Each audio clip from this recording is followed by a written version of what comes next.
All right, ladies and gentlemen. So today we're going to have a nice little discussion about Crusader Strike versus not having Crusader Strike and just doing some plain good old seal twisting, preferably with Seal of Command, and why this is probably going to change the meta of what is viable and what isn't viable in Classic TBC.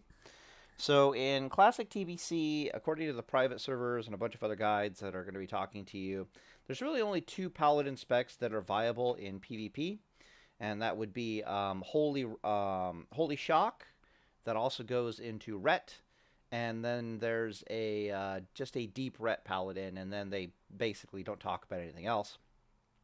But what I'm about to show you is actually going to put on the table at least two more specs, if not more, specs being just as viable, if not more optimal in their performance than either of those two specs. So previously, in other videos, I already talked about Holy Shock Paladin and just how powerful getting a Sanctified Judgment over Seal of Vengeance is. I think it is still one of the premier specs, doing a Holy Shock Paladin with Sanctified Judgment. But let's just look at Seal Command versus Seal, or Seal Twisting versus Seal of Crusader here for a second. Okay. So I've been doing the math on this as best as I can. And basically, the thing about Crusader Strike is, by the way, it gets an extra 5% weapon damage from your glove bonus on the PvP gear. The thing about Seal Twisting, Crusader Strike, blah, blah, blah, blah. Right, so, okay, math-wise. So the idea here is, what if you had to choose between Crusader Striking and Seal Twisting? Because that's actually what the practical reality of the situation is when you start looking at lines of play and tempo and what you can do and what you can't do under certain circumstances, like just the timelines that line up. You almost always have to pick between a Seal Twist or a Crusader Strike. Or more accurately, a Crusader Strike will always cost you a Seal Twist, if you want to think of it that way. So in my brain, it's like, okay, if you have Crusader Strike, what do things look like for you? But if you don't have Crusader Strike, but you have Seal of Command or Seal Twisting Blood into Righteousness or some other crap like that, or Command into Righteousness, what does that situation look like? And the situation is that Crusader Strike, let's go here. Crusader Strike does not proc seals. Let's see, I want red, I want a square, I want fat. Yeah, red does not, Crusader Strike does not proc seals. Therefore, when you're choosing to Crusader Strike over a Seal Twist, a Crusader Strike is only worth about 80% weapon damage every time you use it, and a Seal of Blood Twist is right here. A Seal of Blood into Seal of Command twist, not including Seal of the Casino, is worth 147% weapon damage. So by the time we make our assumptions and our GCDs, which I will talk about in for a moment, but I did talk about this extensively in the previous video, is if we're looking at what a Paladin can do inside of 6 seconds. Like, let's say inside of 6 seconds of melee, you're only allowed to use half your GCDs for offensive purposes, and the rest of your GCDs, like of the 4 GCDs, you only get to use 2 of them offensively, and the other 2 are going to be used defensively, or just anything and everything else, like cleanses and judgments and so forth and so on like that. What ends up happening is, in a 6-second window, a Crusader Striking Paladin can get in 1 auto attack twist, 1 Crusader Strike, and then a normal auto attack but with no twist, for a grand total of about 332% damage. And a Paladin that does not have Crusader Strike, or just doesn't use Crusader Strike, can, for the exact same amount of expenditure and the exact same amount of global cooldowns expended, can achieve almost 300% weapon damage output just from Seal Twisting without having Crusader Strike. This is very interesting because it means that a lot of specs that can't afford to go all the way down and get Crusader Strike are now perfectly viable, just going down and picking up Seal of Command and then getting the twist bonus. So, for example, this spec here is it's a classic World of Warcraft's Holy Shock spec with Seal of Command that also bothers to put extra points in the prot tree because I thought it was more prudent to go and pick up Improved Hammer of Justice and a bunch of other little goodies in the prot tree. But the whole idea is you're getting you're a Holy Shock Paladin who has Seal of Command. You might be doing this with a spell power build, but more accurately, you're going to be doing this with probably like a hybrid build. But if you did spell power, you'd probably be twisting like SOR in command, assuming you can even twist SOR in command in classic TBC, because in classic World of Warcraft, the coding does not allow you to twist Seal of Command and Seal of Righteousness, so that might actually transfer over to TBC. But in my brain, it's like Holy Shock is primarily being used for its utility and its healing capabilities, more so than for offensive. So you'd gear this spec more in like a melee style build, but you just actually have Holy Shock to help with certain things. Very interesting hybrid build. You have different variations of Holy Reckoning. Holy Reckoning that doesn't actually take holy damage anymore. So this is more accurately probably the spec that I'll be messing around with. You have the potential of pulling out like 2 points from Sacred Duty, and not Sacred Duty. I pull the points. You pull the points out of Spell Warding, and actually picking up 2 points in Eye for an Eye, which is kind of interesting. I'll have to look into that. So you can either take 4% reduced spell damage, or you can pick up literally Eye for an Eye, and which is kind of interesting. But this one has in-combat healing capabilities, but you're still going to be primarily gearing it out as a melee damage DPSer. So you'll be wearing slightly modified Deep Ret Crusader Strike gear, but you can have the capability to heal in combat, and you're still doing Seal Twisting with Seal of Command, and your DPS. You got a metric shit fuck ton of hit points, and I'm still working out on what gear is best for this. The other one that might be back from what we're going to be talking about today, have some viability, is Classic Ret Reckoning. So in TBC, it's actually really hard to get hard cast heals off. It's much easier against certain classes, but against a lot of classes, it's really difficult to get hard cast heals off, which is why every single talent build you see here has gone out of its way to pick up Improved Hammer of Justice.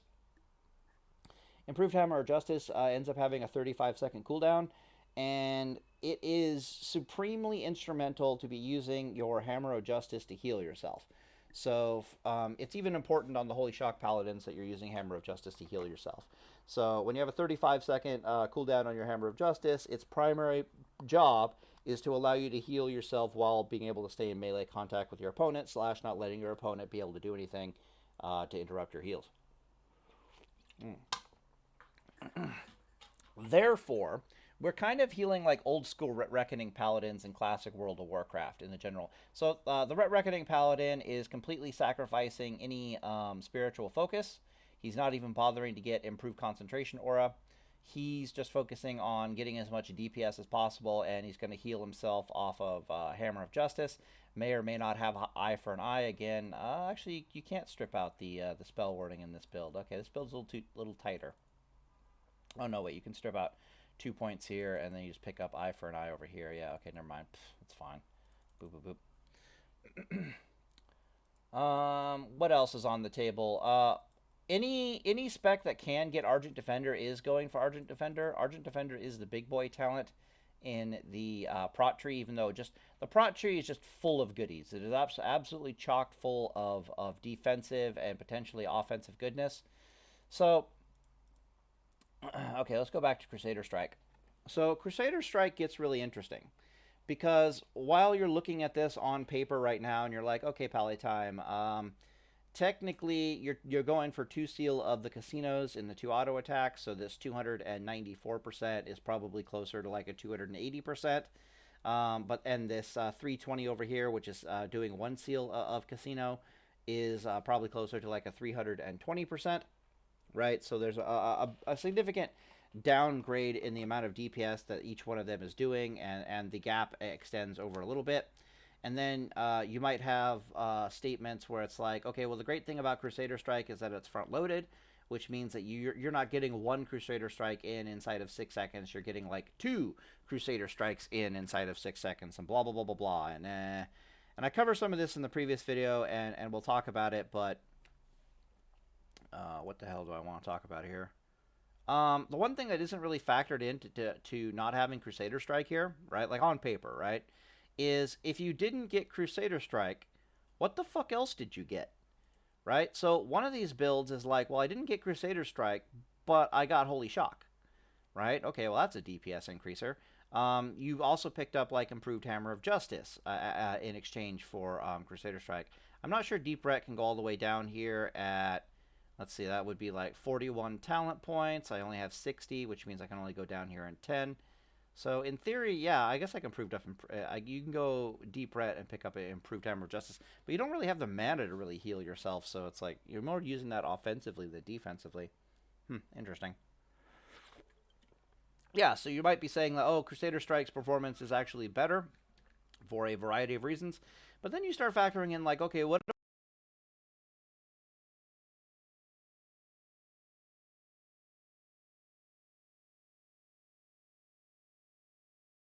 the other prop builds, they go and they pick up Reckoning, right? And Reckoning is really fascinating because it's just additional auto attacks now, which means that one of 2 things are going to happen. Again, I talked about this in the previous video, where it's like, okay, well, a Reckoning charge now is like, if I Seal Twist on one Reckoning charge, it's going to apply to both Reckoning hits, because that's how a Seal Twist works. So then the question is, does Seal of Command have the Reckoning internal cooldown like it has in Classic World of Warcraft, or did they get rid of that in TBC, and this is just a different line of coding, blah, blah, blah, blah. So worst case scenario, a Reckoning charge, a Seal Twisted Reckoning charge is going to be, what is that? It's going to be 2 Seal of Bloods are going off, and then you're having 2 Seal of Command proc chances, and then either but potentially only 1 Seal of Command proc possible if it's still the same clothing from Classic World of Warcraft. But when that Seal of Command goes off, it can also proc Seal of Blood, right? So there's a really good chance when a Reckoning charge gets Seal Twisted that you're getting out like 3 Seal of Blood procs and 1 command proc on top of 2 auto attacks. In fact, that would be the norm the vast majority of the time. So really scary. So the moment you bring up into the equation that it's like, okay, if you didn't take Crusader Strike, what else did you take? Then these numbers become virtually synonymous with each other. There's almost no significant loss in DPS whatsoever if you're just doing Seal Twisting without Crusader Strike versus Seal Twisting with Crusader Strike. All right, so, and I answered this in the other video where it's like, if you make the statement, okay, Crusader Strike is awesome because it's front-loaded, and that means it's not 1 Crusader Strike within 6 seconds. It's actually 2 Crusader Strikes within 6 seconds. I break this down rather significantly in the other video where I start going into a rant about Where's Waldo. Basically, I'm not going to spend too much time on it here, but basically the problem is that... how do I put this? Either the enemy is not going to be cooperative with you, locking yourself in all these GCDs all the damn time, or you're going to have a bunch of other problems such as weapon timers overlapping or just lost DPS here and there, blah, blah, blah, blah, blah. I'll give you a primary example. Say your proposal, because again, you're saying, oh, it's 2 Crusader Strikes within 6 seconds. All right, well, what you just proposed to me is that you're going to run up to your enemy and you're going to Crusader Strike them immediately. Because you're talking about 2 Crusader Strikes within 6 seconds. The problem there, of course, is that you're missing out on a Seal Twist, right? Like, you're not Seal Twisting your first auto attack into the target, but then you have 2 other Seal Twist opportunities. But then if you follow the line, like let's say you're just attacking a target dummy, right? So you run up and you bitch slap them with Crusader Strike, you miss out on a Seal Twist, but your auto attack is also front loaded. So then something like 3.5 seconds later, because that is going to be the cooldown of your weapon's going to be like a 3.5, 3.4 second cooldown, because the best weapons that you can get are a 3.6 second cooldown, and then you cannot avoid having haste on your gear. just because the only gear that has expertise, particularly Lightbringer, wrist guards, boots, and belt, are some of the only, not even some of, it's like the only gear in the game that has expertise on it, and it's got a lot of fucking expertise, and expertise is like super, super valuable. So even though the gear also has, it has like less stats than the arena gear, and it has haste on it, you're going to be taking that. So your weapon swing timer, let's say, is going to be like 3.5. That's me being generous on your swing timer. Okay? All right, well, 3.5 seconds later, you got a seal twist, and then you're not getting another auto attack within those 6 seconds, right? So then you can Crusader Strike again on cooldown, but you're going to be locked into a 1.5 second GCD at the 7-second mark, where your third auto attack is coming in, right? So in these 6 seconds, you managed to get out. I'll do it here. You managed to get out. Whoa, red. That sucks. You managed to get out 2 Crusader Strikes, plus 2 autos, 2 normal autos, and then plus 1 twist auto, all within this front-loaded space and time. Auto, all within this theoretical on paper DPS output of you clashing with your opponents. So like, yeah, Crusader Strike's awesome because it's front-loaded, but listen to what you just proposed to me, right? So you get 2 normal autos and then 1 twist. So yeah, so this technically works on paper, right? This is about as good as it gets. Yeah. So let's say you decide that you want to try to get in more twists, right? So this one is viable, but then let's say you decide that you're going to try to get in more twists within this initial clash. Keep in mind that you'd be comparing this specifically to the seal twist version, which would just be wow, I can't spell auto over here. I just noticed this one is like auto t. That's funny. Auto twist times 3. So let me pause the video really fast, and I'll actually do the math on front-loaded proposal 1 to front-loaded proposal 2. All right, we're back. So let's see here. All right, so the math is a little interesting. So in this front-loaded time period, you got, let's see, 517% weapon damage output against a 30% armored target, and then the 3 auto attack twists have put out 441. And then, of course, the question is, of course, what else did you take on top of that? Is there a Holy Shock lurking around, or is there some Reckoning charges theoretically in play, right? So you can see the damage output is pretty even. However, if the major problem with this front-loaded proposal... Oh, there we go. I'm burping. The major problem with this front-loaded proposal is you're not really doing significantly more DPS than just the auto-attack twist version. The reason why these numbers are showing themselves to be good is because we're only working within a 6-second window, right? So front-loaded anything is always at its most potent when you allow it a single weapon cycle, right? Because it's always like doubly effective, if that makes sense. So if you've got a gun that fires like every 6 seconds, technically it's going to fire twice within the first 6 seconds, and it's going to fire normally. So if you go out to like, 12 seconds or 18 seconds from there, then everything goes downhill. So this is like the maximum performance capability. The point I'm making here is we're effectively stopping the clock at the second Crusader Strike and then trying to argue that this is more DPS. It's more DPS if you only had 6 seconds to blast yourself into the target. If we stopped the clock at like the 4th auto attack, for example, and then argued that the auto attacks are doing more damage, that would be just as much disingenuous as arguing that this does more damage. But such is the nature of classic World of Warcraft that front-loaded is a thing, and it is good. Okay, so here's something that I did talk about in previous videos. What if you're trying to argue that, okay, well, what if I run up to the target, I seal twist on the first auto attack, I don't Crusader Strike, right? And after a seal twisting on the target, I wait 1.5 seconds, and then I Crusader Strike into the target, and then another 1.5 seconds another 2 seconds goes by specifically, because that's when your auto attack is coming off at a 3.5 second weapon speed. We we just locked ourselves into 2 global cooldowns for 3 seconds, right?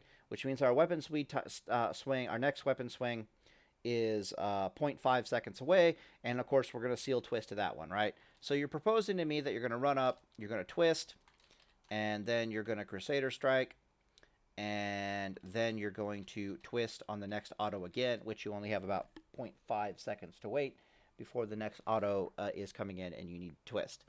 Well, the major issue with this line of play, of course, if you're talking within like a 6-second window and so forth, is whatever damage you're picking up on the twist, you're kind of losing by not putting Crusader Strike on its cooldown, if that makes sense. You're losing... fuck off. Fuck off. Go away. I don't care. Alright, so you're losing 25% of 80% weapon damage. You're losing 0.5 seconds of your Crusader Strike in weapon damage. And it is theoretically superior, more weapon damage for you to twist on the first auto and just not get your Crusader Strike on cooldown immediately, and then to get your Crusader Strike on cooldown as quickly as possible, and then to seal a twist the next auto, right? Like, this opening is by far the most viable from like a damage perspective. The problem is, it's a game of where's Waldo as to where the fuck you can pull this off, right? Because what you're basically telling me is that your proposal is to run up to the target and lock yourself in a GCD for the next 4.5 seconds, which means that any form of soft CC at all getting thrown at you, any slow, any snare, any silence, anything else like that, is going to immediately cause you to either... you're either going to lose out on some of these attacks because the enemy's just not in melee with you anymore, or you're going to have to sacrifice like your Crusader Strike or one of your twists for like a cleanse or a freedom or something like that, right? Or to stun the target for 6 seconds, right? So a proposal of I'm going to run up to my target and I'm going to lock myself into nothing but offensive GCD casts for multiple back-to-back GCD offensive GCD usages are going to be absolutely few and far between for a Paladin. Almost non-existent. Like, you're not going to be able to do this. Because just about any target you're going to close with is going to have some form of soft CC that they're just going to bitch slap you with the moment they see you go into a GCD. And the next thing you know, you're going to have to try to get out of it or cleanse it or so forth and so on. This is just your life. So... running up and saying I'm going to twist on the target into a Crusader Strike is usually going to turn into I'm going to twist on the target, oh shit, I need to cleanse something off of me, crap, I need to get this Crusader Strike on cooldown, shit, I missed my second auto attack twist opportunity. That's basically how your life is going to look. Which is why I'm proposing that in every 6 seconds you're going to be able to twist only a single auto attack, and you're going to be able to get out only a single Crusader Strike. So, for example, it's much better and much more likely for a Paladin with Crusader Strike that your first act of closing and making contact with the opponent will be to Crusader Strike. So, rather than seal twisting the first auto attack, you will Crusader Strike on the first auto attack. Then you will... cleanse, you'll use your next GCD for whatever the hell you need to defensively otherwise. Even if you're not using it defensively, it's very nice to have it on standby. But the opportunity does exist that if you're engaging an opponent that you know doesn't have any CC to really screw up this line of play, that you could theoretically twist Crusader Strike. Why is this SC? Weird. Crusader Strike into a twist. Primary example of this would be like a Crusader Strike and then twist. A primary example of this would be like a Discipline Priest specifically, because the Discipline Priest doesn't really have any CC that they can interrupt you with that cleanse would fix, if that makes any sense at all. Bubble could theoretically fix it. PvP Trink could theoretically fix it, which is very nice. Bubble will put you on a GCD, though. If you're locked in a GCD, you can't bubble, which is a little dangerous. Because if you were... whatever, blah, blah, blah, blah. However, if you were trying this shit against a Shadow Priest, there's a metric shit ton ass craptacular likelihood that what is it? Blackout is gonna proc on you, especially if it's like a troll shadow priest, which are a little overpowered because they have like that lightning shield on them and shit. But odds are the shadow priest is like he's probably pumping what is it? Mind Flay into you, which is a chance to like blackout proc you every single time it ticks. And then it's like God help you if it's a what is it? If it's a troll shadow priest who's also got the lightning shield that can proc blackout on you, or if it's like a blood elf priest who has a potentiality of silencing you. There's just too many fucking things that can just screw this up. So on paper it's fine, and you will find a place to use it with Crusader Strike, but in practical reality, it's just not a thing that's going to happen very often. All right, let's see here. Oh, another fun fact. So it becomes much easier to pull this off if this first twist right here, like you run up and you twist, and you don't twist Seal of Command. Instead, rather than twisting Seal of Blood into Seal of Command, you twist Seal of Justice into Seal of Command. Specifically, Seal of Justice into Seal of Command. And the reason why you do that is because if your first auto attack is going to stun them for 2 seconds, well, then you don't need to. Your next global is definitely not going to be needed to be used defensively, which means you can immediately go into a Crusader Strike, and then it is a 2-second stun, right? So yeah, by the time you come out again, you may or may not be able to get the twist in on your auto attack, depending upon. Let me think. You go up, you twist, 0.5 seconds go by, you Crusader Strike, 0.5 seconds goes by. So yeah, you're good. Yeah, that works. Yeah, so if they hit you with some CC, then you might have to cleanse yourself, or you can just do the twist and try stunning them. Anyways, if you break down the lines of play, things get really weird. It becomes very difficult to do any kind of the theory craft that you're proposing to do with Crusader Strike against actual opponents that will be also doing shit to you. All right. So here's why I think this kind of changes the meta. So what this basically means is that any paladin that has Seal of Command.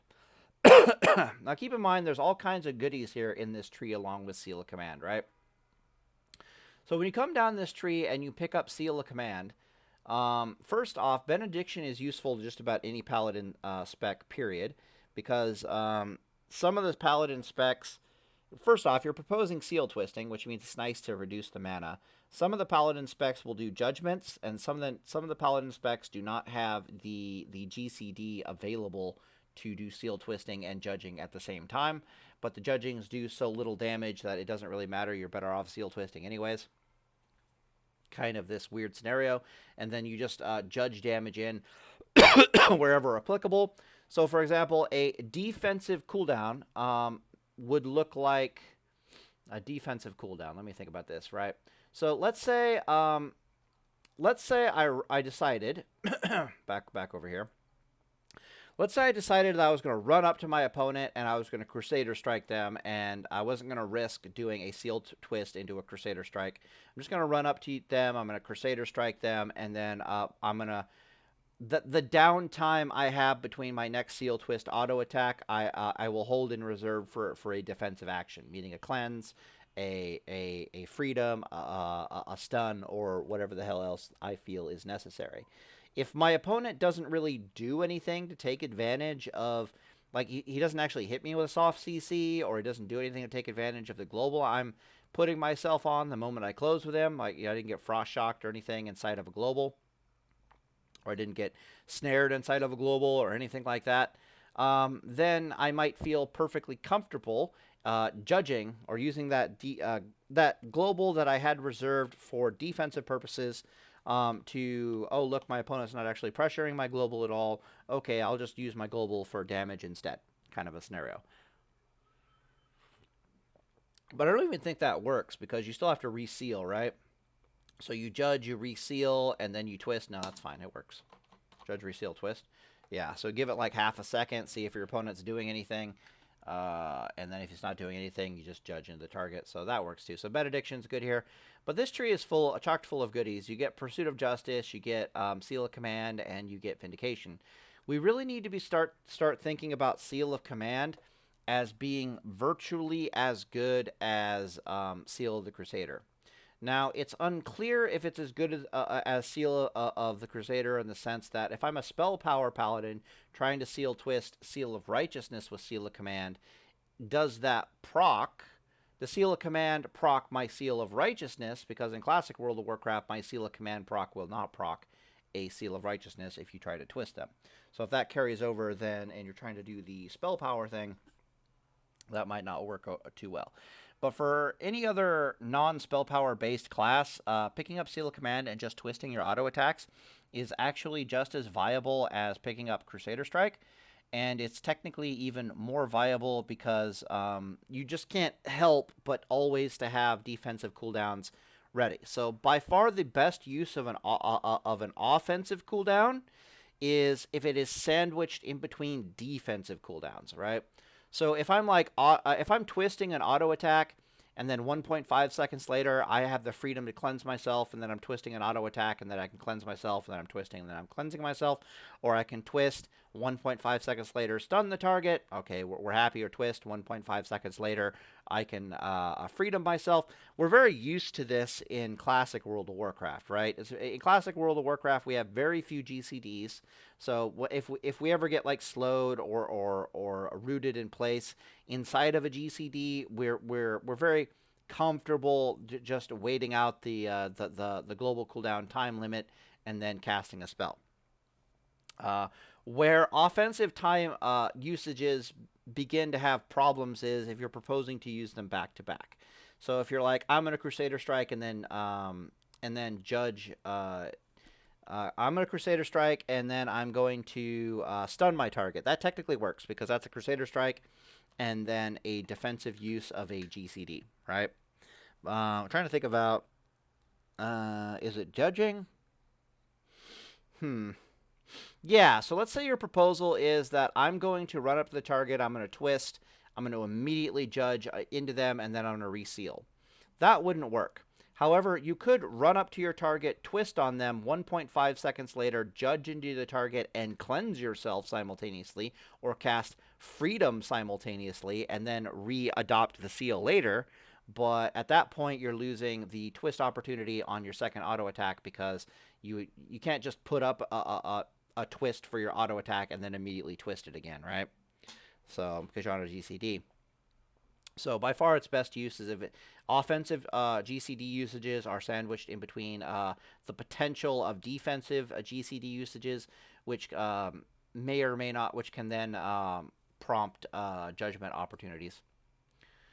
Anyways, yeah, so we need to think about this differently. So how this changes the meta is, as I was talking about in the beginning of the video, paladins that can pick up Holy Shock and can pick up Seal of Command are actually super viable now.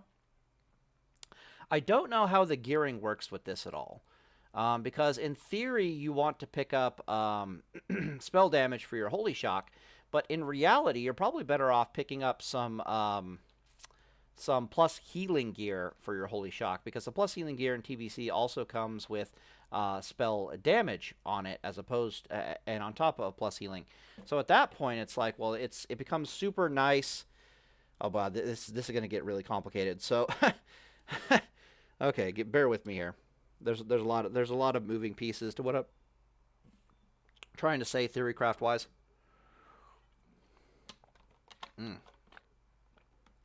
So, using it offensively is still there, and at least you have some spell power behind it, right? But using it defensively to heal yourself can give you more tempo, it can give you more sustain in a fight. So, there's only two ways for an opposing player to get you to stop DPSing them as a paladin. The first is to force you to need to heal. The second one is to get away from you, is to get out of melee range with you, right? So there's only two ways for them to do it. So if they stun you, for example, the best use of their time is to try to break distance away from you, and that way they're kiting you to limit your DPS, or to do as much damage as possible to you to get you to force you to stop DPSing and into healing. Well, in that sense, Holy Shock becomes more valuable as a healing tool than it is as a offensive usage tool. Although it's still going to be extremely useful offensively for keeping targets like rogues and so forth and so on in combat with you, so they can't easily break and eat and drink and bandage and all that kind of crap. So it's got great utility. But it's better off for a defensive usage to heal yourself. That way you have higher mana levels, which allows, or higher HP levels and mana levels. When the thing crits, it is free. You can it's harder for the opponent to do enough damage to you to force you to heal, which means that you will get in the extra DPS even if you use this to heal, as opposed to actually as an offensive tool, especially if you don't have spell power behind it and you're using plus healing gear instead.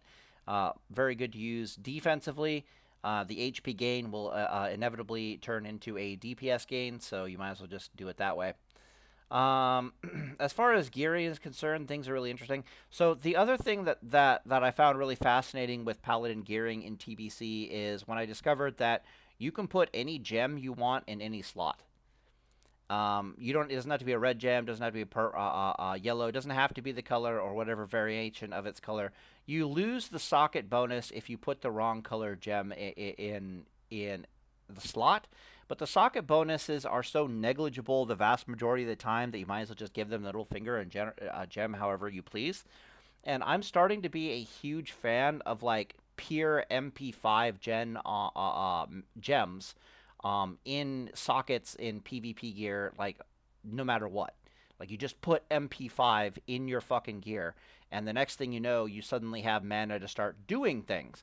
You actually have mana to start using all your offensive abilities and seal twisting and healing yourself.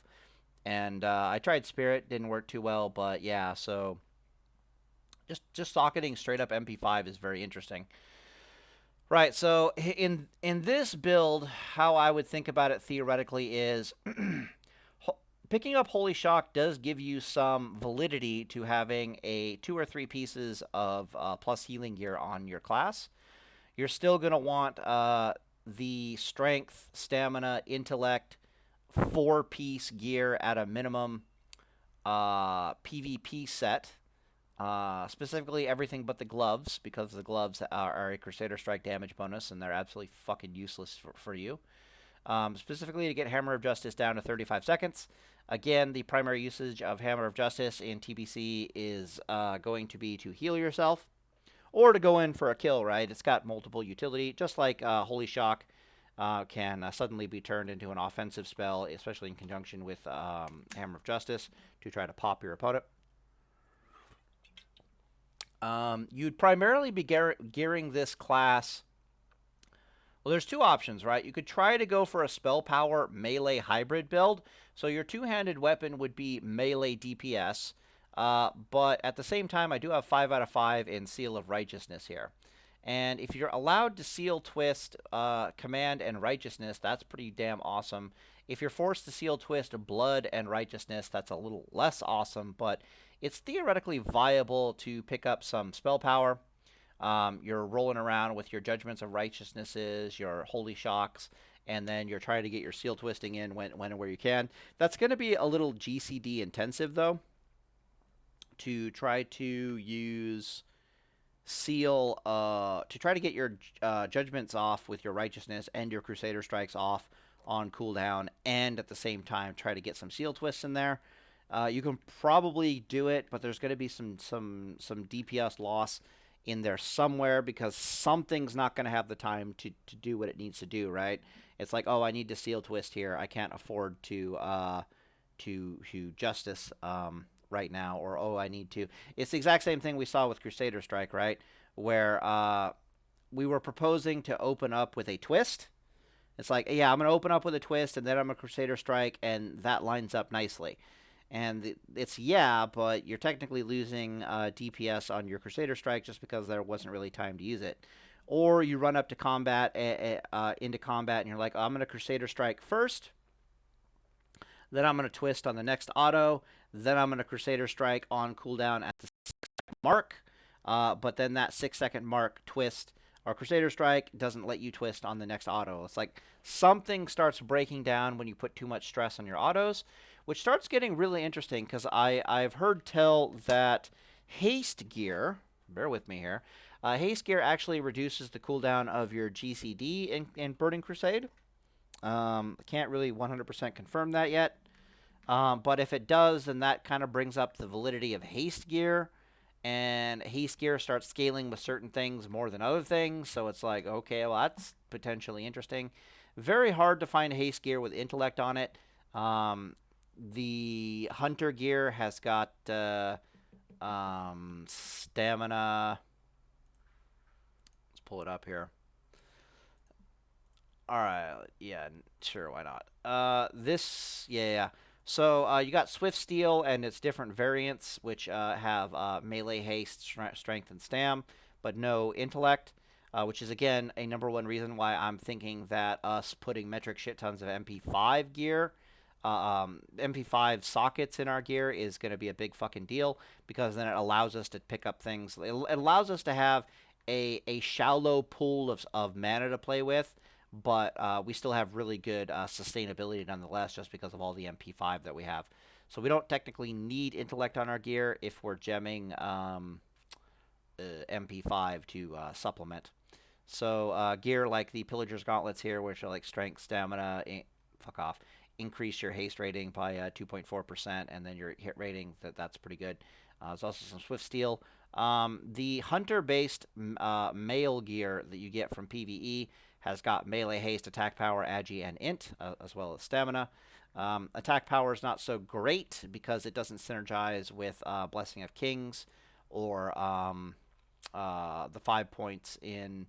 We have a 20% strength bonus, theoretically, and so picking up attack power over strength is not so terribly good, but it's there. Also reduce the block value of your shield, so at least we can get haste gear with int on it, but we have to make some sacrifices, or we can get our access to blah, blah, blah, blah. So it might be valuable for something like this to actually pick up haste gear, just because it reduces pressure on your global GCDs and allows you to do more damage. Very interesting how haste gear synergizes with builds that are otherwise pressured on their GCDs, right? So Crusader Strike is Strike using Paladins are technically pressured on their GCDs.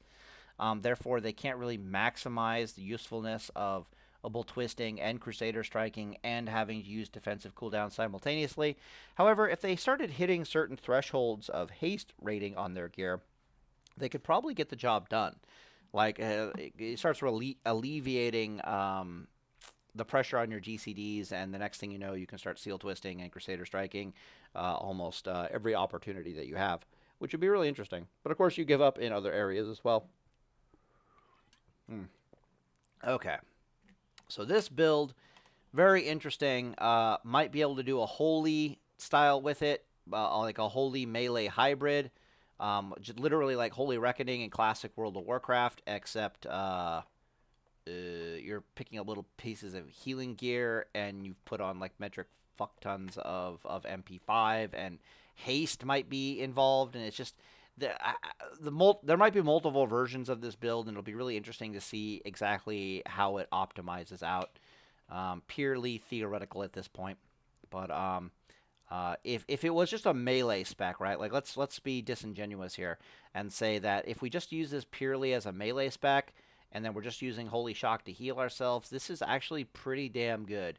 You got some good tanky stuff here. You might not want judgments on cooldown so quickly, but you do have, yeah, this is serviceable, right? This is before we start looking into, can we optimize this to be like an actual scary build or not?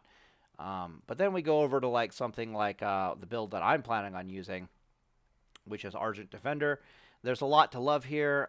You do have Blessing of Sanctuary and Argent Defender and Reckoning for solo operations out in the world. Like if you're just going to farm gold, or you're going to farm instances, or getting into some world PvP, or going into battlegrounds or some crap like that. It's just really nice to have a well-rounded toolkit.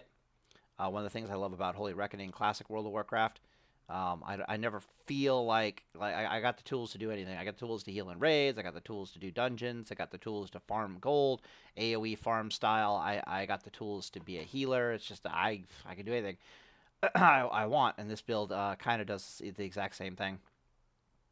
So I actually play tested this a little bit, but I can't really seal twist. And I hit up my friends on Discord to go make a seal twist macro. Odds are good we're going to have to do stop, start, seal twist macro, just kind of like we used to do in Classic World of Warcraft, but it was the stop, start macro for the use of reckoning charges. Now we're going to have to use stop, start macro in TBC to pretty much guarantee that we're not fucking up our seal twists anywhere near as much as we otherwise would do if we're just relying upon our intuition and our swing timer bar to get the job done. So, for example, things like parry haste can completely fuck up your supposedly swing timer intuition, right? But who knows? Maybe the batch window is going to be so big that you don't even need to do stop start macro, and you can get out your seal twists pretty consistently. But worst case scenario, we'll just assume we're doing a stop start macro, because it's extremely easy to get your seal twists in if your auto attack is ready to rock and roll, but it's not actually going off until you tell it to. And the moment you're going to be every time you're telling it to, you're also going to be seal twisting, right? So the macro might look something like slash start attack slash cast whatever given seal needs to be cast, like Seal of Blood or rank 1 Seal of Command. And then it'll be like slash stop attack. And then all I need to do is I need to click that button for whichever seal I don't have on myself right now. So, for example, if I have Seal of Blood on me, then I'm clicking the stop start macro for slash start attack slash cast Seal of Blood rank 1 slash stop attack. I just click that button. That would be on like 2. Then my next auto attack, I'm clicking like 3, and then 2, and then 3, and all it's doing is it's stopping my auto attack, and it's starting my auto attack, and it's casting the seal, sandwiching between that, and we're good to go. So that might be a thing. The nice thing about that is even if you get parry hasted, it won't fuck it up. So in theory, you'll have like a swing timer going down here, and it'll actually have like the seconds ticking by to your next auto attack, and then all of a sudden you'll hear the indicator of you'll hear the parry go off, right? You'll be at ting, and you won't be entirely sure if it's in a lot of cases if it's you parrying or if it's they that got parried. But if they're parrying an attack, there should be a very strong visual indicator on your screen who the fuck parry attack that actually was. But you could also, like, out of the corner of your eye, your swing timer will basically all of a sudden been halved for the remainder of its cooldown. So if you had like 2 seconds remaining on your cooldown, next thing you know, you got 1 second remaining on your cooldown, and you're just like, okay, whatever. So once this bar is full, I'm clicking the stop start attack macro of the appropriate type, and then my seal twist will 100% go off without fail. Blah blah blah blah blah. So anyways, so in this build, the idea is you're running around and you're just seal twisting every auto attack, and you're not really doing any judgment. That's why I've got improved judgment here. You can do judgments, but they're kind of few and far between to try to figure out where to get in appropriately. It's very matchup dependent. That's what I'm trying to say as to whether or not you can get out judgments in between your seal twisting and defensive uses of your cooldown. Because the way it works, I think, is literally it has to be like, let me think. Seal twist judge. No, technically, because it doesn't put it on the GCD. Maybe you can seal twist and then immediately judge and then reseal and then like seal twist in the next auto attack. But you're still proposing to me that you're putting yourself on a back-to-back GCD lock, which means that the moment I judge an auto attack, that means that I have to reseal it very quickly, and that's going to be a 1.5 second GCD. And then once I'm done sealing it, right, I've re-upped my seal now. I'm probably going to very, very, very quickly have to start using a seal twist. Or if I get slowed or stunned within that time frame, it literally means, yeah, it's, I don't know, man. I don't know. And that would actually be an amazing use of slowing a paladin from an offensive or a defensive perspective. It's like, if they know your auto attack's about to come up and it still works. The moral of the story with paladins is we can almost always afford being CC'd within a single GCD. So, for example, if we're being slowed within 1.5 second GCD, we don't give a fuck. Hell, if we get slowed and, like, let's say I get frost shocked like half a second before my auto attack timer is about to come up, and I have the choice of cleansing off this frost shock or doing the seal twist. I'm going to pick the seal twist every time because I know he's not going to get away from me even in those 2 seconds of me being slowed. And he's certainly not going to get away from me enough that he's outside of my theoretical stun range, or me re-catching up with him with Pursuit of Justice. Like, he's not going anywhere enough. However, so that's not so bad. If you're rooted in place, it's a little bit of a different story. So if you're rooted in place, the question then becomes, when did they root me? Like, I might have to give up on my seal twist under those conditions to cleanse myself out of the root. But even then, that's where a stop-start attack really comes into its own, because technically I'm not on an auto attack, so I can just be like, yeah, whatever, I'll cleanse myself. I lose a little bit of melee DPS, no big deal. But the moment I make contact with them again, it's just seal twist. I'm just a seal twist Andy. Or I just, immediately put the auto attack into them if that's more DPS. Anyways, let's talk about what I love about this build. So I play tested this a little bit, and what I found is all my gems are MP5 gear. Lets me seal twist almost indefinitely. The only thing that's stressing out my mana at all in any way, shape, or form is having to heal myself. It's also important with these builds that you reach certain healing level thresholds. And that healing threshold specifically, if you must know, is, can you heal the vast majority of your HP pool with only 2 holy lights?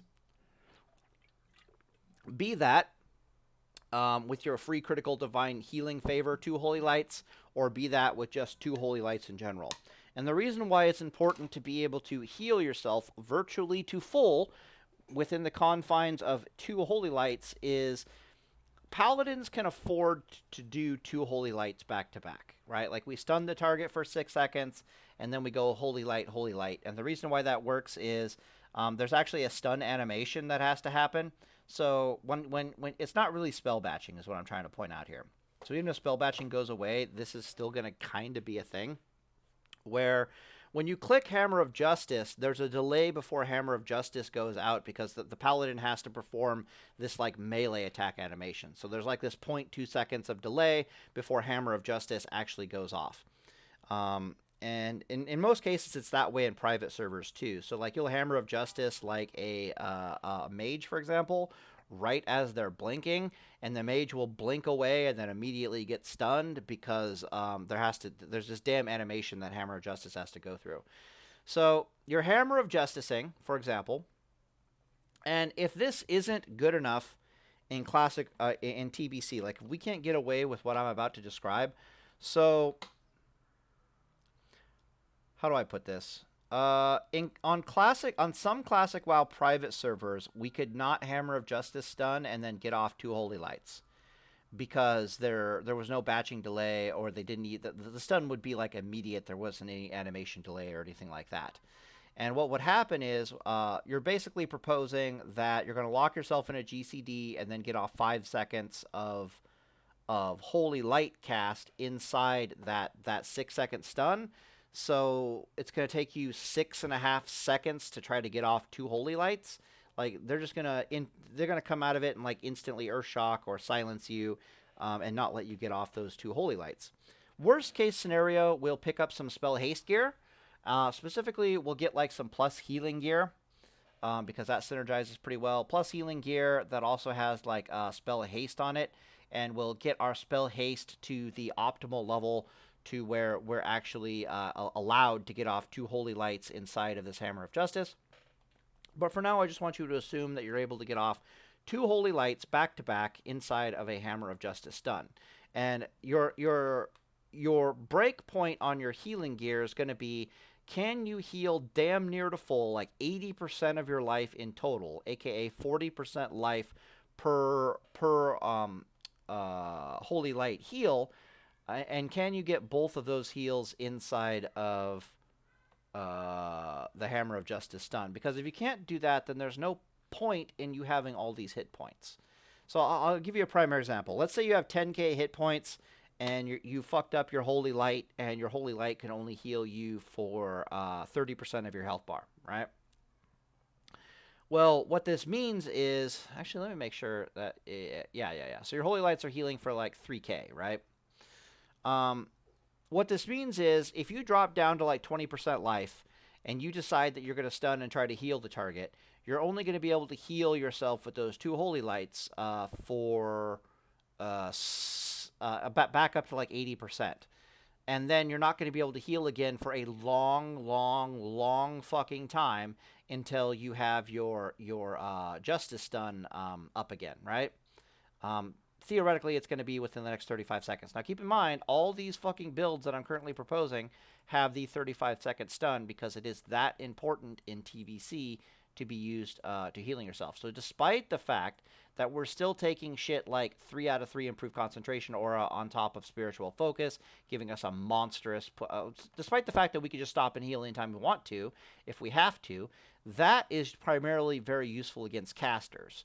But against a lot of melee classes, and then also like elemental shamans and hybrids, and even against a lot of casters, they just won't let you heal. Like, so if any healing is going to get done, it's going to get done within the Hammer of Justice. So we're just picking these up in these 2 builds primarily for utility. But the vast majority of time we're going to be using our Hammer of Justices either to try to kill or to heal ourselves.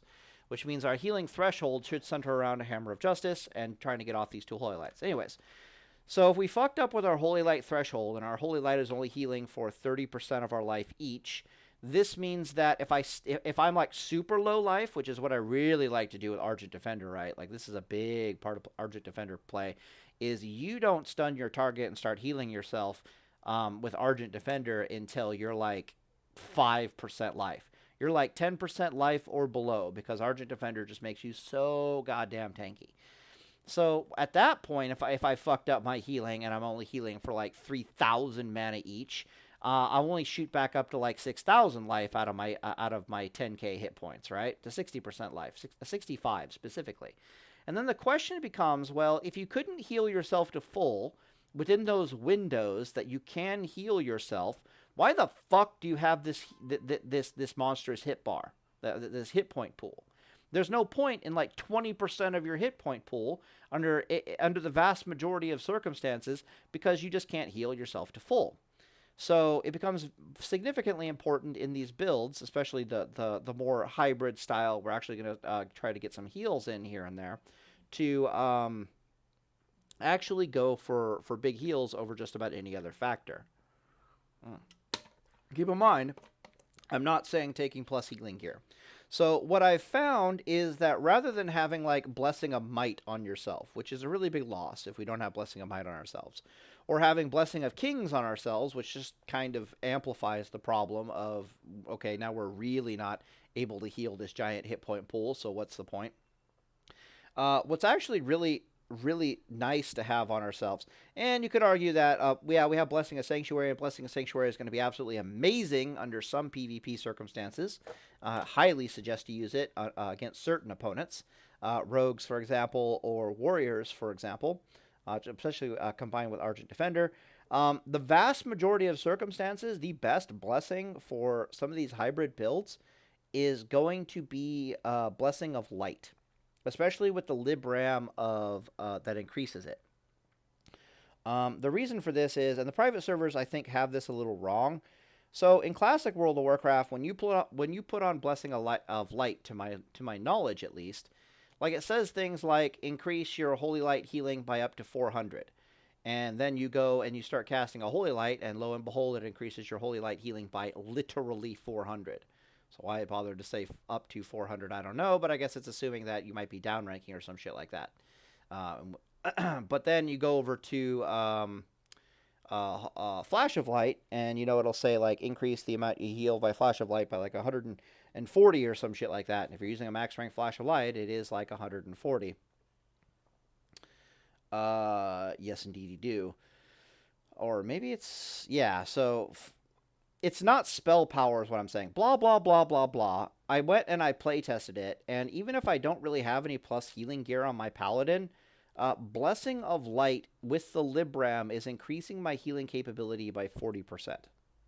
So my heals are 40% fucking stronger just by the sheer act of having Blessing of Light on myself. And to me, that is worth significantly more with builds that have Argent Defender Paladin style stuff and stuff like Reckoning to rely on, than having like a Blessing of Might or a Blessing of Kings. We're not like the old school Reckoning Paladins of back in the day where we're going for Wreck Bombs, baby. We're more of like a... we're going to be doing a lot of toe-to-toe with our target for long periods of time, and healing is going to be a major part of our toolkit. So I was very easily able to reach the healing threshold necessary to even warrant having these super deep HP pools by deciding to sacrifice Blessing of Might for Blessing of Light instead, if that makes any sense. I think I was getting up to my Holy Lights were healing for 40%. With Blessing of Light, with like no plus healing gear practically. So my heals were like 35 hundos, I think, or like 4,000, give or take, which is more than serviceable. I might want to look into maybe putting on some additional plus healing gear, but plus healing gear doesn't synergize too well with this build. It just affects, yeah, whatever, blah, blah, blah, blah, blah. You use Blessing of Light. Blessing of Light might end up being our thing. In theory, we're losing DPS over a Deep Ret Paladin because we are using Blessing of Might over Blessing of Light. But the thing with the Deep Ret Paladins is they're not a very good sustaining Paladin. They run out of mana pretty goddamn quickly, or they run out of HP pretty goddamn quickly. So despite the fact that the Deep Ret Paladins, if they have any brain whatsoever, they're taking 3 out of 3 in Sanctified Judgment. And 3 out of 3 in Sanctified Judgment really helps their mana efficiency. They've got about, when you take them in, when you run into them in like Arena and shit, they've got about, but Arena's a different animal. They're going to have like 9,000 hit points, give or take. And they're pretty mana efficient if they don't have to heal themselves. But the moment they start having to heal themselves, like they don't actually have a dedicated healer, their mana efficiency goes into the absolute toilet. Even if they have a dedicated healer, they have mana efficiency to sustain full DPS on a target for about 2 minutes. It's like they can put 2 minutes. They can lean on a target for 2 minutes and then they're completely It's kind of pathetic. Whereas a Paladin with Argent Defender who's taken a bunch of MP5 gems in just about every socket that he has will be able to lean on a target and heal themselves for a very, very long time. Indeed, we're talking like 3 or 4 minutes plus. So you can like lean on your target with a virtually maximum DPS and heal yourself for like 3 minutes. And if you have to, then you can go a bit more defensive, like less on the mana style stuff and more on the healing, and it could extend that significantly. This is, of course, assuming that you're not using Judgment of Wisdom. If Judgment of Wisdom is on the target, then you're technically kind of mana stable. And this is also not including using Argent Defender at all. Oh, right. I remember this very specifically. So it was like my Flash of Lights without Blessing of Light on me were doing 580. Well, yeah, whatever. And then my Flashes of Light with Blessing of Light on me were doing about like 880. So it is about a 40% healing increase. I actually mathed it out. It's about a 40% healing increase. In actual classic WoW, it might be more, because the private servers have the Blessing of Light coded as if it's a spell power ratio as opposed to it being like a flat healing increase. So rather than it being like a flat, I increase the, I don't know, maybe it's a flat, maybe I'm crazy. Maybe they got the coding right. 40% is a lot. So yeah, we might be using Blessing of Light of all fucking things, which is super bizarre, but there it is. Just because healing yourself is so important. I can't really see why, under what conditions we'd want to use might over it, but it might exist, and if it does exist, then we have that option. So, whatever. So that's one of the weird gearing things, and it's the same thing with the Holy Shock Hybrid Paladin. It's like, yeah, because you have Holy Shock and because you have SOR and because you have Judgment, it's probably better off. You're probably better off getting something like spell power from somewhere. So either you don't gem MP5 and you use Blessing of Wisdom and instead you gem for spell power, or you use something like Seal of Might or Kings, and you just swap out some of your gear for plus healing or plus spell power gear, and then you try to reach your intended healing threshold via spell power / plus healing based means, because you actually have some toolkit here that will synergize quite well with spell power. So for example, Seal of Command theoretically will synergize with spell power.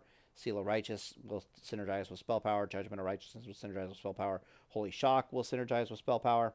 And you can just try to get your healing threshold that way.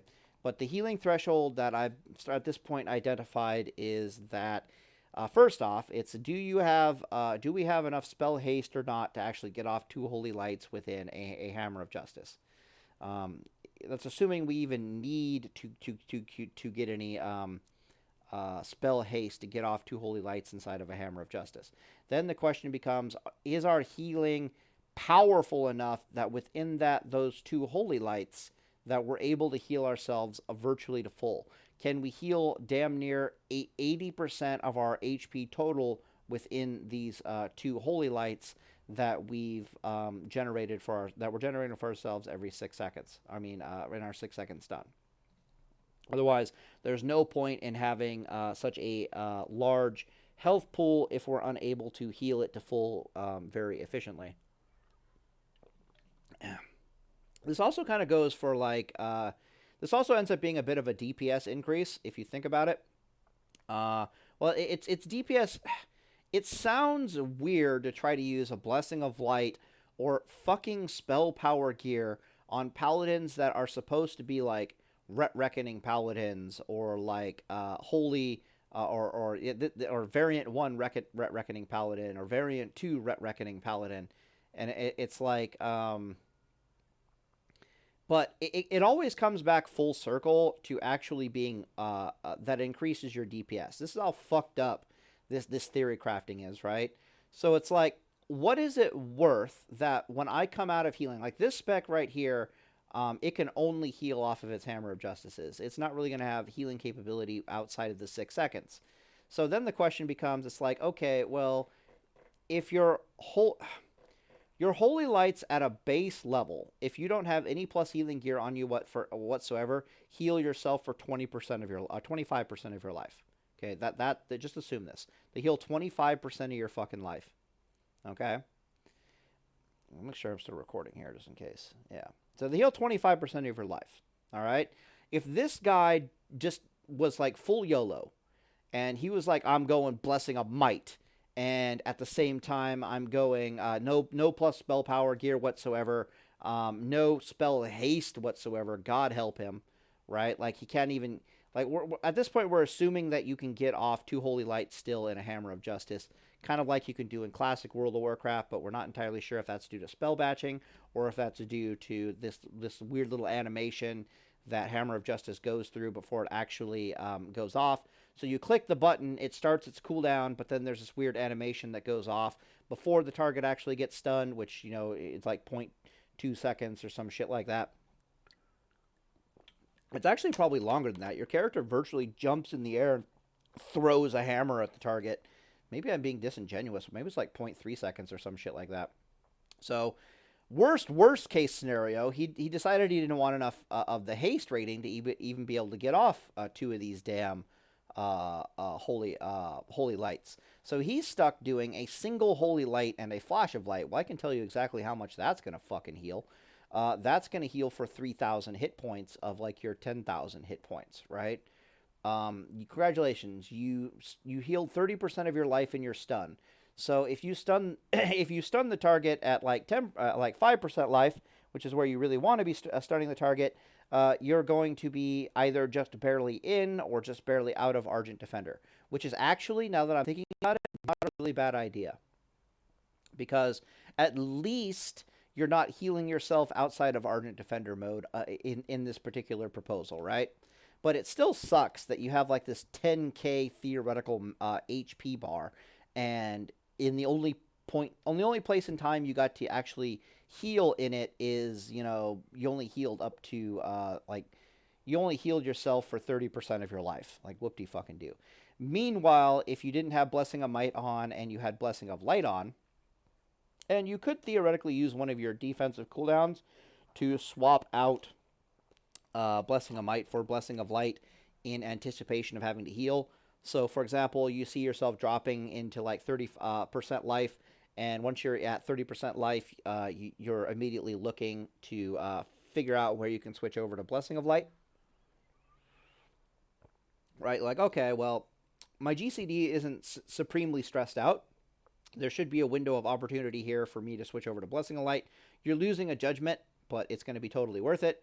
So let's say, again, this time we're going to assume that you actually have enough spell power haste that you can get off 2 holy lights, right? And we're going to assume that you're Blessing of Light, but you don't have any other plus healing gear.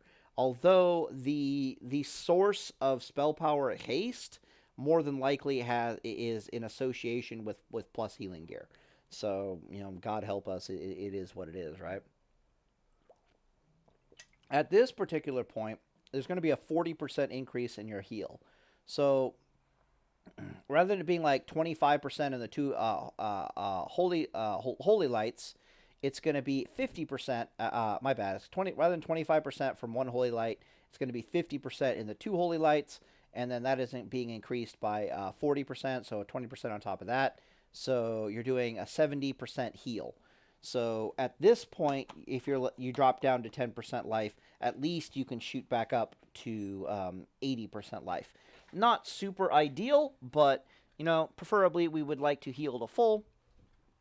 But it is definitely a more desirable HP level gain in that small window that we can heal than just getting a measly 30% life back. So Blessing of Light, when you need to heal, don't sleep on it. If you're being a super min-max or Chad, you can try to Blessing of Might or when you don't have to heal. This thing gets away with it very nicely because there's only one fucking place in conceivable reality that they can actually get some heals in, which is specifically... and the math also kind of pans out the same for like Repent. So Repent is also 6 seconds, which also means you want a little bit of spell haste somewhere in there so you can do 2 holy lights within that amount of time. Definitely you're going to be using Blessing of Light under those circumstances as well. Get that heal up. Get those 2 holy lights in, get that heal up, blah, blah, blah, blah, blah. That's for Deep Rep Paladin. Which might actually make it viable. Oh, God, let me try something. I think you give up too much. I think you give up too much. All right, definitely put that there. I have no idea where I'm putting my points. I'm just putting points in random places. I want to see if I can get down to Repent. Oh, Repent's active. Still active. Not active. Boom, and Repent. So this is an interesting build. Oh man, but you don't. If you're seal twisting, you don't really have the ability to judge on cooldown. It's too much of a stressor on your GCD. Huh. All right. Well, this is interesting. If you pick up Repent with our theoretical Reckoning build here, we got Critical Strike, but we don't have. We got Eye for an Eye. I can't rip anything out, can I? Yeah. Okay. Whatever. How many points left? 2. I can't quite get to Argent Defender. So this is a really interesting build, and it kind of sucks a dick because you gave up Argent Defender.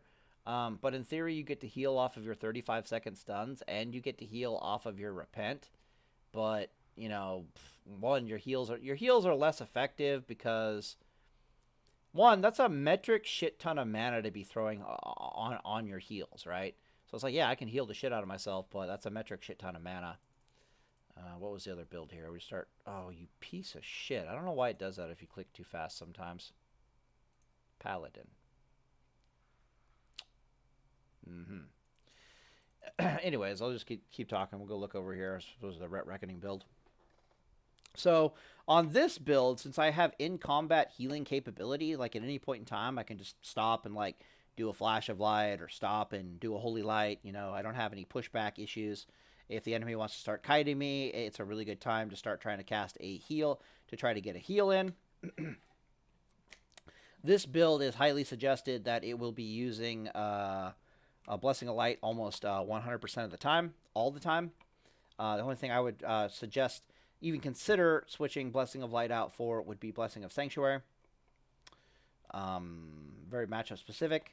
But the Reckoning build, assuming it's even viable compared to this monster that I'm looking at right here, is you could probably have Might up the vast majority of the time. The moment you drop into Argent Defender mode, you start looking to get up the Blessing of Light where you can, and then stun the target. Holy Light, get back up to like 80% life or so. Good to go. Odds are it'll be more than 80% because we're going to have to try to pick up... It's a good chance we're going to have to try to pick up something like 5% spell power haste. Like, we really don't need a lot of spell power haste. Like we don't really here. Yeah. Other items that are going to be really good in TBC that I can see is like Scrolls of Blinding Light for Blackwing Lair if it hasn't changed significantly. You know, increase your melee attack speed by 25%, increase your spellcast speed by like 25%. You know, good utility trinket. You pop that, go for some heals, and the next thing you know, you're healing to full very quickly, and then you're right back on top of your target with a massive DPS increase. Yeah, that's good stuff. What else do I want to look at? Anything to talk about? Let me think. Oh, did the Holy One have it? No, the Holy One didn't get down here. So both of the Reckoning specs, the theoretical Reckoning specs, have Sacred Duty. And Sacred Duty, I talked about this in the previous video, Sacred Duty combined with a Reckoning proc, combined with your 6-second stun on like an all-in offensive capability, is like wings on crack. It's like a more terrifying version of wings. So wings is really powerful in the sense that it just... Well, first off, Argent Defender Paladin can use wings much more comfortably than the much less all-inly is what I would say. The Deep Ret Paladin or the Holy Shock Paladin, just because you can all in with the wings, and even if you're on Forbearance, you can use your 6-second stun. If it's looking like your wings isn't going to work, to heal yourself and sustain your and you can heal yourself and use Argent Defender as massive HP increase and damage reduction to sustain yourself, especially if you go purely defensively and you're just trying to get off Holy Lights. Not Holy Lights, Flash of Lights while in Argent Defender. This is an advantage that this version of the Paladin has. To just sustain yourself through the Forbearance until you can get back over to your next bop or bubble or whatever it is that you need to survive. So it's nice that you get to use wings more comfortably offensively. Deep Ret Paladins can kind of get away with it, like assuming they're going to use their Repent to heal and maybe their Stun to heal, but 9 times out of 10 they're trying to use their Stun in conjunction with their wings just to guarantee some damage. Well, let's talk about this. Okay, so Sacred Duty, not only does it increase the cooldown of your bubble, it also reduces the attack penalty to being nothing, right? So what is really awesome about this, and I've actually gotten quite a few wins, so I'll talk to you about my my playtest experience so far with this Paladin on Endless. Keep in mind, I haven't been seal twisting, which means I've been doing a lot less damage. Just because I haven't done the macro for seal twisting yet. I just wanted to test out other factors. I wanted to test out like its durability, how it lines up with the play, how are the mana levels, what is it like to heal, how long can I heal, blah, blah, blah, blah, blah, right? I just wanted to test out things. So basically, I walked out there in the gear that I thought was most appropriate, with a bunch of MP5 gear on, and I just wanted people to try to fucking stomp me into the dirt. And as it turned out, I was kind of a monster and started murdering the shit out of people through a combination of DPS and sustain. But one thing I do know this Paladin can do, and it's really nice in conjunction with Argent Defender. So with Argent Defender, when you hit sub 30% sub 30% life, you basically still have like half your health bar to play with from an effective HP standpoint, and then even more than half your HP bar against like melee classes. And what's really nice about that is you can let your health bar get down to like 5%, like just super comfortably. It's like I'm not even sure a warrior's execute or like can actually take you out at 5% life in Argent Defender mode. Like let me pull out a calculator here. So it's like, okay, let's say I got 5% life of like 10,000 hit points, even though this build's got like 10,500 hit points currently.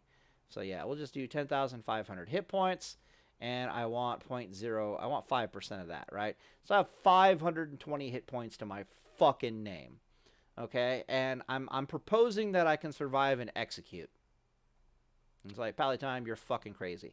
Well, the problem is that I've kind of got like a 75% damage reduction. No, that's not true. I take it back. That's if I was wearing a shield. I wonder what my damage reduction is. Okay, so I've got like 51% armor. They're going to be reducing that by at least 1%. 50% armor, and then whatever's left of... So I need 50 times 0.4, because I've got like a 40% damage reduction. Boop. It's 35%, and then the other 6% over there. Okay, 20.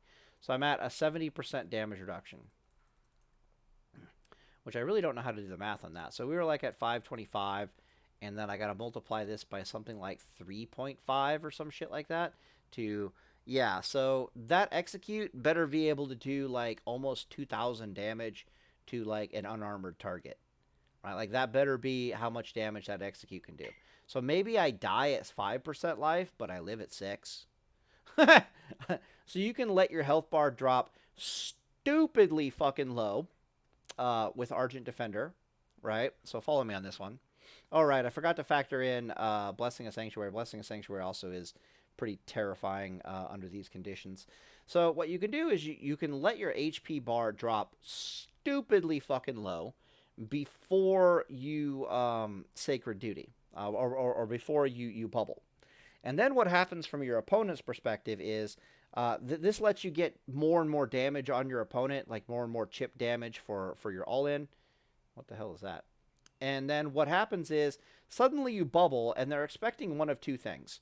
They're expecting you to either be the dumbest paladin that ever was dumb and just start casting heals on yourself. And the reason for that is because normally people don't use Blessing of Light to heal themselves.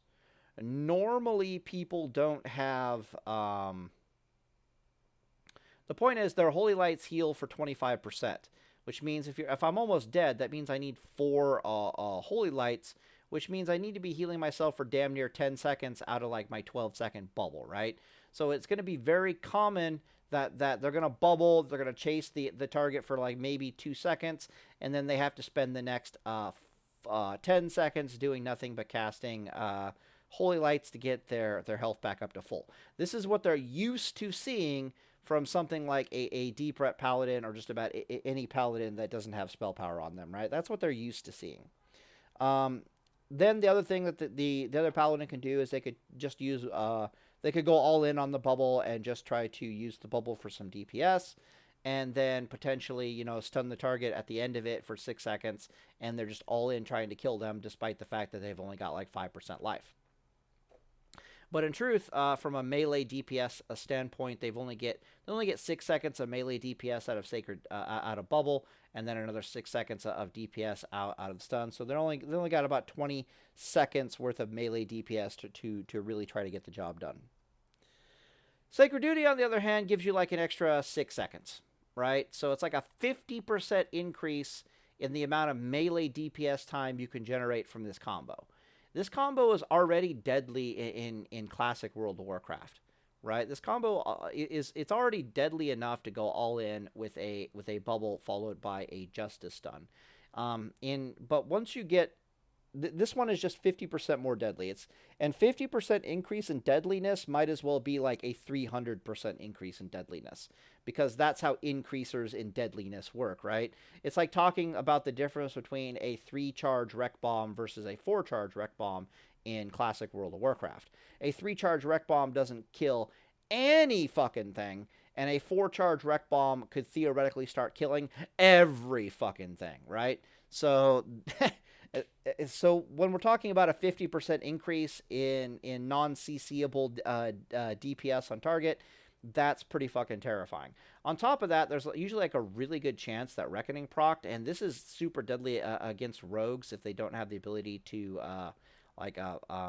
sprint away from you or vanish away from you or some shit like that. But other classes like warriors were also really struggling with this, where I'd be in Argent Defender mode, or I would even be at like 50% life or some shit like that, and Reckoning would just proc.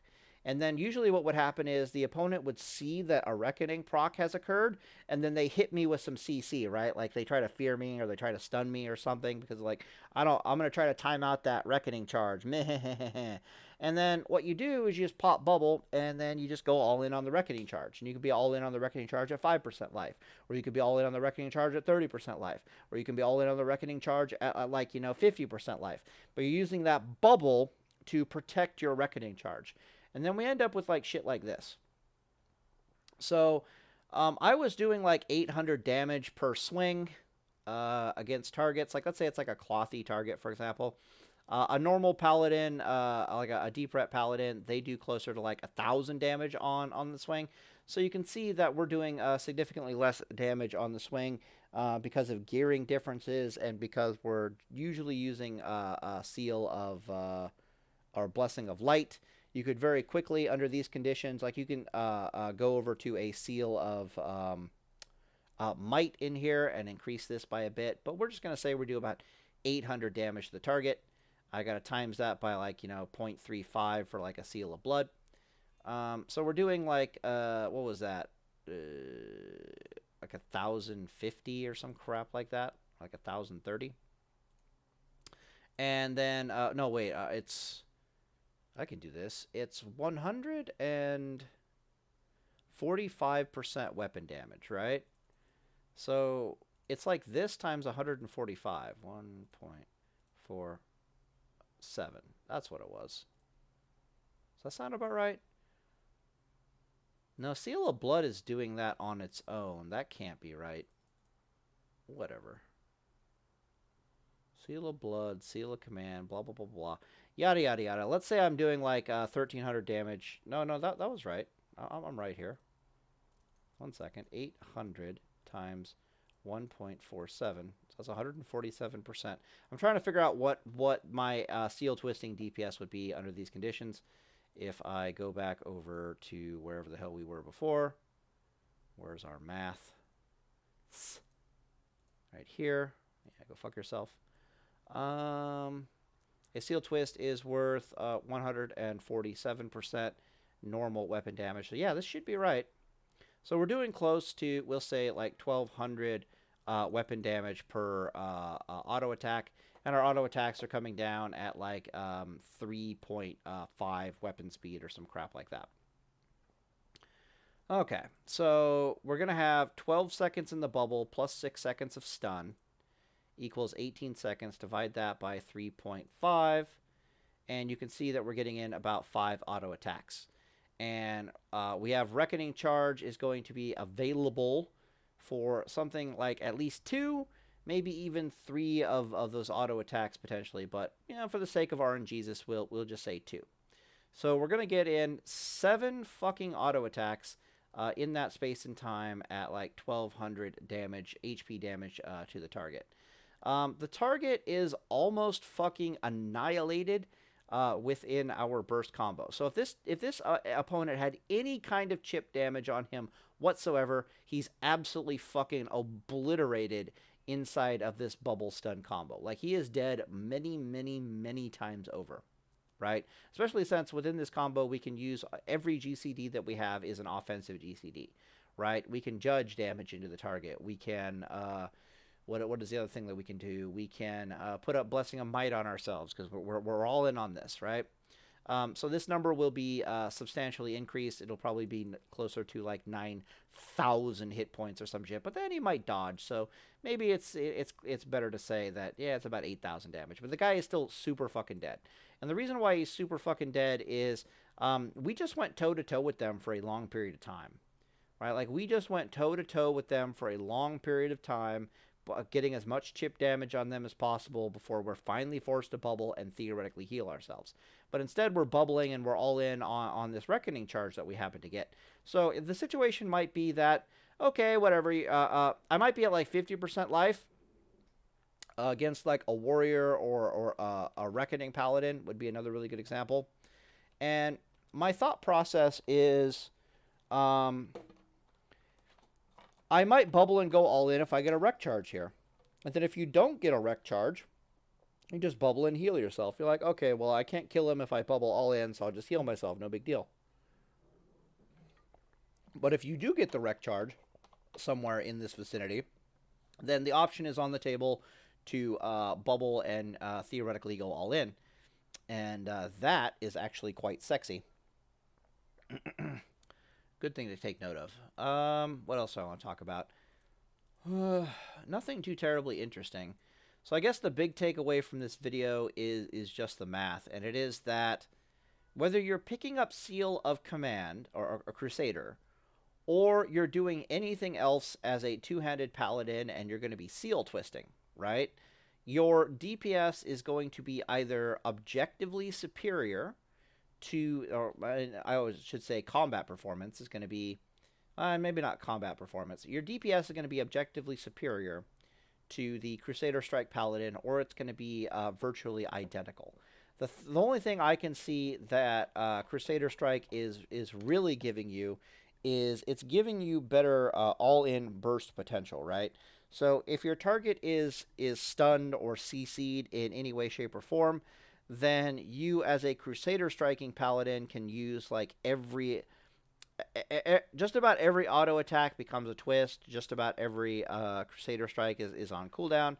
But even under those conditions, you run into these weird windows where you it's like every third Crusader Strike, literally you can't twist an auto attack.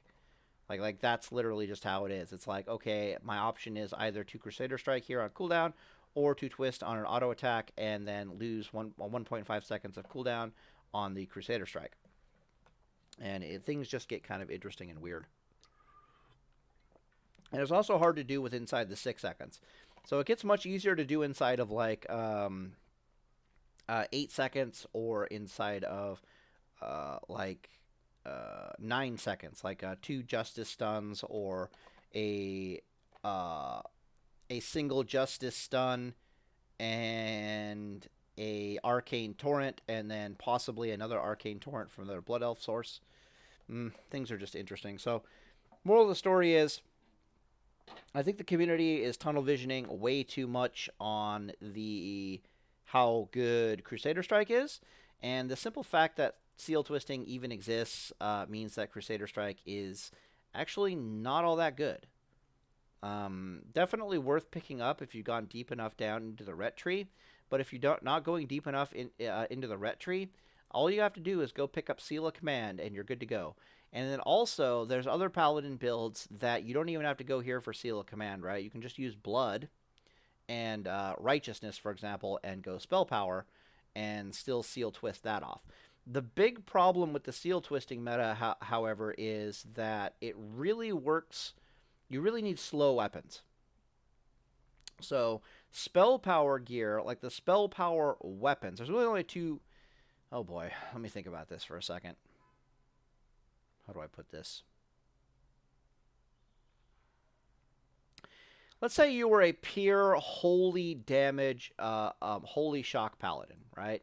You're a holy shock paladin with seal of command, all right?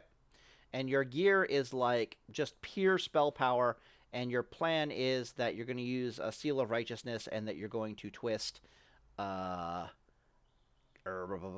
going to twist seal of blood, or God help you, you're going to twist seal of the Crusader and get off 40% more. Get off 40% more hits, right? On paper that works, but in practice, you're taxing your GCD too much. It's not really. Some people would argue that it's a problem of weapon selection, and it's technically not a problem of weapon selection. So the weapons that have spell power on them both do not come with a lot of DPS, and at the same time they're very quick. So for example, a one-handed weapon might have like 250 spell power. It'll be like a 1.6 weapon speed, and it'll only do like 41 DPS. And then if you pick a two-hander over it, like a slower one, like one that's going to put less pressure on your GCD, in order to seal twist, right? You follow me on this? Because if you're seal twisting, you want an as slow of a weapon as possible. That way you can do as many seal twists as possible, and not put super duper amounts of pressure on your GCD to the point where you can't seal twist as often as you would like to. But let's say you get like a 2.6 weapon speed. Well, the 2.6 weapon speeds have like 100 DPS on them, right? Like, they just come with 100 DPS. So you're just straight up gaining 60 DPS, even though you're losing like 250 spell power. And it's like a holy shock paladin. You're usually doing around like, let me think. Spell power conversion ratio is somewhere in the vicinity of like 35%, I think. So if I take 35% of this, yeah, you can see that the spell power weapon was definitely the superior weapon to take from like a raw DPS perspective. But at the same time, from a seal twist perspective, being a 17 DPS difference isn't all that big of a deal. So it's not really that bad of a weapon selection issue from like a seal twisting perspective to pick up just a slow physical damage dealing weapon, or to go with like the slow one-hander DPS weapons, because those end up being like 130 DPS. They're much more viable, but you lose a little bit more spell power here. So for example, your shield might have like 40 spell power on it, and your weapon has like 250 spell power on it, and then we go times 0.35. All right. So if you had sword and board fast one-headed weapon, meaning that you can't really do any seal twisting, you wouldn't even want to do any seal twisting, you're generating 101 DPS, plus, like, weapon DPS is like 41, so let's say like 142 DPS, but then your melee weapon is like 130 or like 136 just DPS on it naturally. So it's not really an issue of losing all this spell power that's really hurting your DPS. The math actually pans out to be just about even. The point I'm making here is, like, let's say you were in pure spell power gear, you've picked up Seal of Command, and your plan is you're going to use a two-handed weapon and you're going to seal twist. Now, hopefully you get to seal twist Righteousness into Seal of Command, but then there's theoretically other ones where you just don't get Seal of Command, and then maybe you go deeper into the prot tree here. Yeah, see, now you end up having Reckoning and Holy Shock. Things are getting kind of scary. You can't quite make it down into Argent Defender, but now you've got fucking Reckoning and Holy Shock, and your plan is to seal twist something like Seal of Righteousness and Seal of Blood. Like something that we know can actually be seal twisted together, right? Seal of Blood doesn't have a spell power ratio, but to be perfectly honest, you're running around with a pretty chunky amount of just base DPS. Like, if I recall correctly, so on my Paladin, I had like 110 DPS. on my Holy Shock Paladin. Um, that was with Might, though. And I think like 12% of this DPS is from Might. You may or may not have... No, you get a Spell Power Paladin. You can avoid Might. You don't have to do Holy Light. Or, I mean, the Holy One. Yeah, so you have 110 DPS.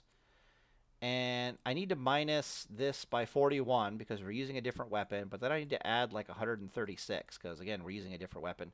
So you're still running around with like 200 fucking DPS per swing. And I multiply this by like 3.6 because that is your swing timer. Right? So as you saw, my yeah, and then you have to cut this by like armor or some shit like that. 2 times, fuck off. All right, well I screwed that up. Anyways, the point is, it's still perfectly viable for you to use Seal of Blood over something like Seal of Command. Seal of Command is going to be awesome if it procs with Seal of Righteousness, unlike, mind you, it doesn't do that on Classic right now, so I don't know if it's going to do that in TBC. But if you can Seal of Twist, Seal of Command, and get Righteousness, they both have a spell power ratio, you are good to go, right? So Seal of Command is both synergizing from the spell power ratio, and it is synergizing from the fact that you're using a big two-handed beat stick at this point. So pretty good. But if you're forced to, you can instead go down here and pick up something like fucking Reckoning, right? And then on top of that, you got like Spell Warding, and you got some of the goodies that you would definitely like to see. Maybe I strip this out, but this is really good for AoE farming. Like, this just makes your life so much fucking easier for AoE farming. Beep, boop, beep, boop, beep, boop, beep, boop. Technically, I don't need this point here because I somehow picked up 3 out of 3. I don't need 3 out of 3 improved concentration aura. Okay, maybe that's the play. Boop. Boop. All right, there we go. Get that stun resistance going a little bit better. Or, yeah. Okay, that's good shit.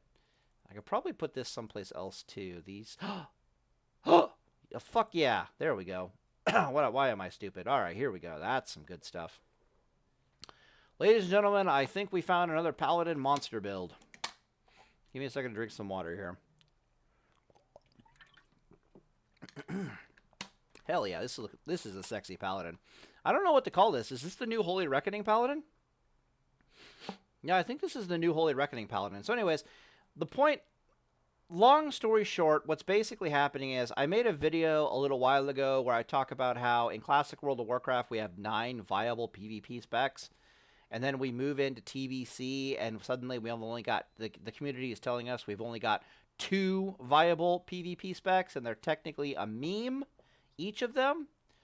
And so I started looking into it and I'm like, oh fuck. So I have to try to figure out if it's at all possible to resurrect any of our 8 viable PvP specs from Classic World of Warcraft.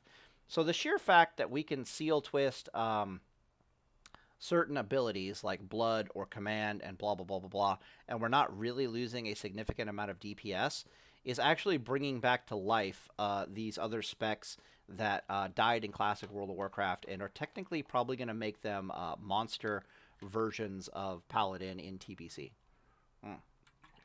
So this right here is definitely a Holy Reckoning Paladin. I'm not happy about the fact that we do not have Argent Defender. It'll cost a lot to get Argent Defender. Yeah. Yeah,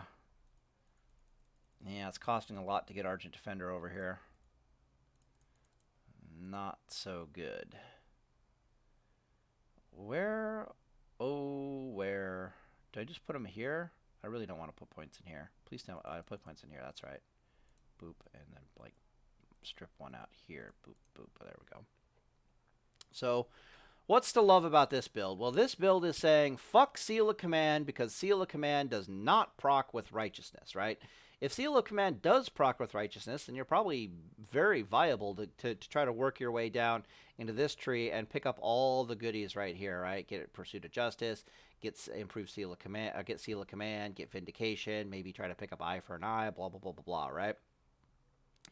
But assuming that it doesn't proc SOR, you could just use Seal of Blood and instead come down here and pick up things like Reckoning, all the defensive abilities, the quality of life utility / really good defensive ability, and Sacred Duty, and just all the good stuff in here. You're a Spell Power Paladin which means you don't have to worry about hitting certain thresholds with your healing. You can use Blessing of Might and blah, blah, blah, blah, blah. You're perfectly fine in picking up the Spell Haste gear to get your 2 Holy Lights in. You might not even need the 2 Holy Lights because you got Holy Shock around. What else we got going here? You're using a 2-handed weapon. You're Seal Twisting Righteousness and Blood. You have significantly less spell power than the Holy Shock Paladin. So the Holy Shock Paladin is running around with about 900 Holy Spell Power. You're running around with about 600 Holy Spell Power. Mind you, those numbers shoot up if you're able to put Seal of Crusader on your target by about 300.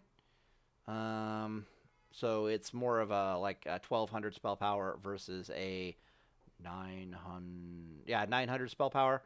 But then you got a lot of physical DPS backing it up. So the Seal of Blood is not entirely useless. How stressed are your GCDs becomes the question. So we are Seal Twisting, and we're trying to get in some judgments, and we're Holy Shocking. So this is the big problem with this build. The big problem with this build that you're going to suffer from is your GCDs are actually under a rather tremendous amount of pressure. Yeah, so it's going to be hard to get... Well, technically, we don't have improved judgment, which means we're judging at a 10-second cycle as opposed to an 8-second cycle. So that's a little bit of relief to our GCD pressure. But a build like this will actually benefit rather significantly from something like Spell Haste.